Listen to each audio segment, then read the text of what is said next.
If you thought we were done after going over all the groups and that the show is over, well, you were wrong.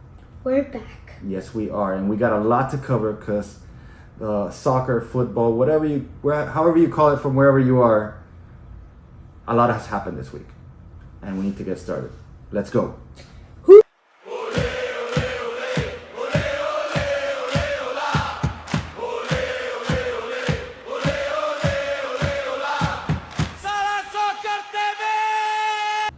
So we're back, and where do we want to start? I mean, there's a lot of headlines this week. Let's start with Neymar being called up for the World Cup 2026. Surprise, surprise. Neymar Jr. called by Ancelotti to the 26th national team. He will be participating in the World Cup, and honestly, I'm very happy. What do you think? I'm so happy for Neymar. I think we need to have a World Cup with Neymar. The last dance, as they say. Messi's last World Cup, Neymar's last World Cup, and with that said, we can talk about how it's Ronaldo's 6th World Cup. That is remarkable. You know, there's players that are going to be playing in the World Cup that weren't even born when Ronaldo played his first World Cup. That's wild, right? Mm-hmm. That's wild. All right, so Neymar is playing. I have to call Panini. Please, can you make us a sticker for... Paredes. No, Neymar. He's not in the album. And Paredes, because that's the only one we're missing from Argentina. Well, with that said, we're happy for Neymar. Can't wait to see him play. I hope that, his injuries are all over with and he'll be healthy for the World Cup so we can see Neymar at 100%. And in the World Cup sticker album, we have 185 more stickers left. I think now we have less, but yeah. But let's jump right into the Euro UEFA final that was this week as well. Aston Villa crowned champion. But Dibu got injured. Dibu got injured. He actually got injured in the warm-up to the game and played throughout the whole game regardless. That's pretty remarkable. Now there's the different rumbling. They're saying that he broke his finger, and now they're saying that it was just a dislocated finger.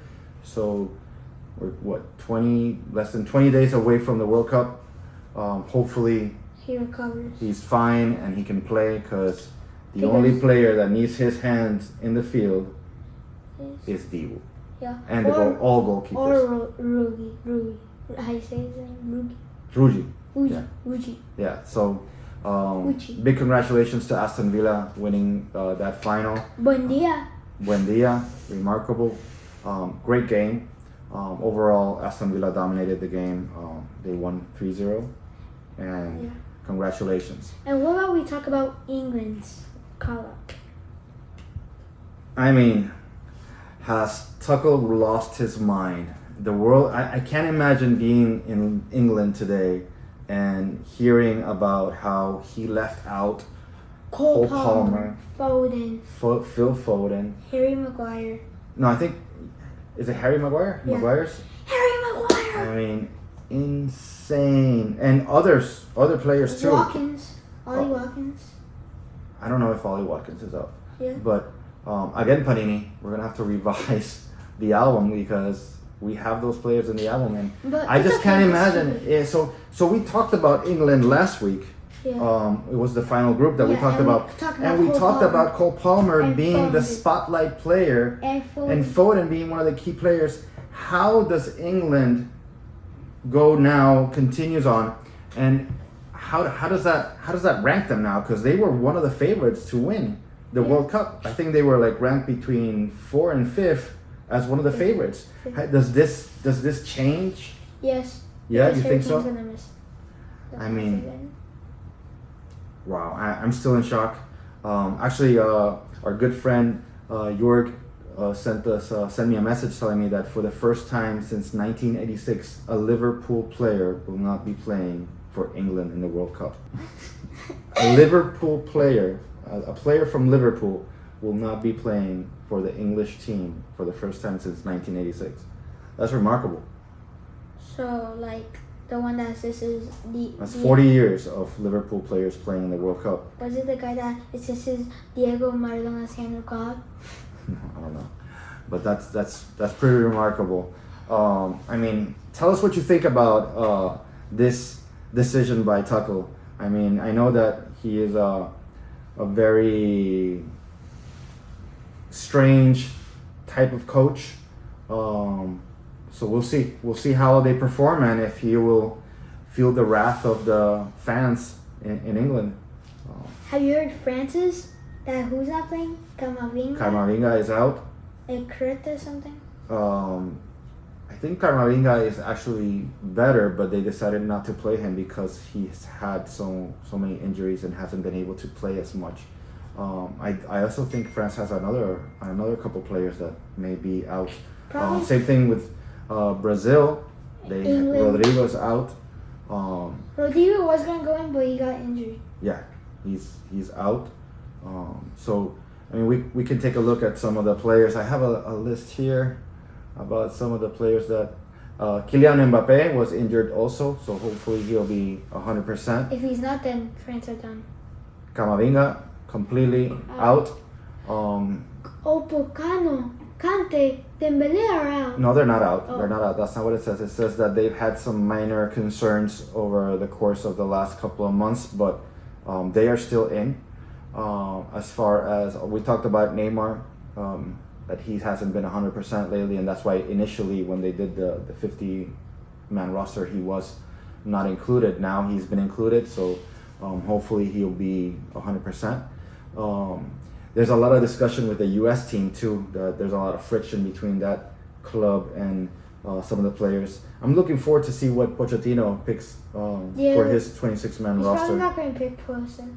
Well, Pulisic is another player that has had a lot of injuries running up to the World Cup. So I don't know, but he's the captain. So I mean, but again, if he's not 100%, still, if you're the captain, I don't know. But Diego Luna will shine for them. I hope. Well, Diego Luna was injured as well just recently, and he came back. He started playing just a couple of weeks ago. So hopefully he's included and he can play. Por favor, Messi's not injured. If Messi gets injured, let's not even bring that up. Why would you say that? Yeah, knock on wood. Messi's gonna be great. But there is also some Argentina players that also have been discussed. I know Foyth is out, and yeah, they said he would play. He's out, but we're still waiting for that roster as well. I think that's coming out over the next few days as well. We also were fortunate enough to go to the Inter Miami game this past weekend. It was Inter Miami versus Portland Timbers.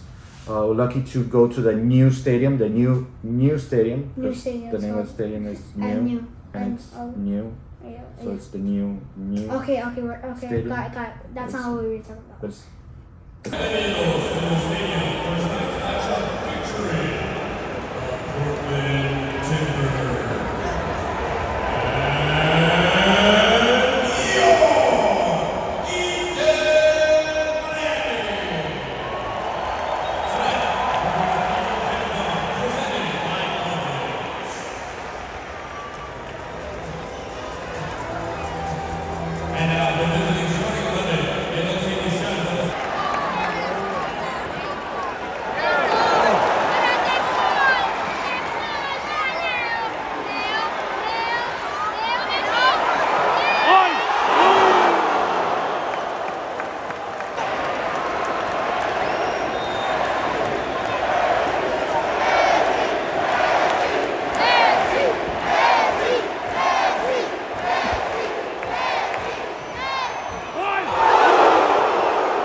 Anyway, the stadium, beautiful stadium. It's nice to be in a real football stadium. And by the way, we won, but in the end, it became heated, like the fans in the city. It was strange because it get heated not in the field, but between the fans and Messi. There was the fans. We're speaking Spanish. Well, they were singing. So the fans were quiet for the whole game. game. Then in the 80s, We kept talking to each other, saying, "What's wrong? What's happening?" We even started trying to do a chant there for a little bit, and no one picked up. Like it was, and I saw another fan told us that the fan are in. She said in Spanish in huelga. They were like. They were protesting for the first 85 minutes, and they started singing a song at the 85th minute. Sing it in Spanish, and I'll say it in English. Well, they were saying, "Jugadores respeten a su hinchada," which is players respect your fans. No puede jugar. No, they didn't say that. But basically, what they were calling out is, in the last few matches, the players haven't come out when the game ends and saying goodbye to their players, or saying hello to their players, or just acknowledging the players. And the fans have put a lot of work into going to the games, paying for their tickets, singing the whole time, and all they want is just some acknowledgement. So let me ask you, Lucas, what and at a moment Messi went like this to the players, saying like what are you doing, like what's wrong, like almost yeah, like why are you doing this? Yeah, exactly. And the fan base continued singing, and at the end, when the match ended, which kind of put a sour end to the game, because they were winning. They played great. They won the game. It was 2-0. It's the first match that they win at the new stadium. Yeah. And as soon as the whistle blew, the players left. Only a few young players came out and applauded to the fans, and but Messi was mad. So what do you think about this? What do you think, that the Messi's wrong and the players are wrong and they should acknowledge the fan base, or do you think that the fans should, regardless of what happened? Because I understand that the last few matches, Miami lost 4-3 after being up 3-0 against Orlando, and they lost the game at the end in the second half, and that was tough. And the players Messi was the first one out of the field. Yeah, because he was mad. He was mad and upset, and I can understand that. Do you think the fans took it too far, or do you think the fans are true? I think both of them have good rights to do it. I agree. I can understand the frustration from the fans. I think that, at the end of the day, the fans are what make the team the team. I mean, we can say just from that experience, it wasn't as fun to watch a game where there's no fans, chanting and alentando, and it was just very strange to be in a stadium where the game is, your team is doing well and nobody's cheering and nobody's singing.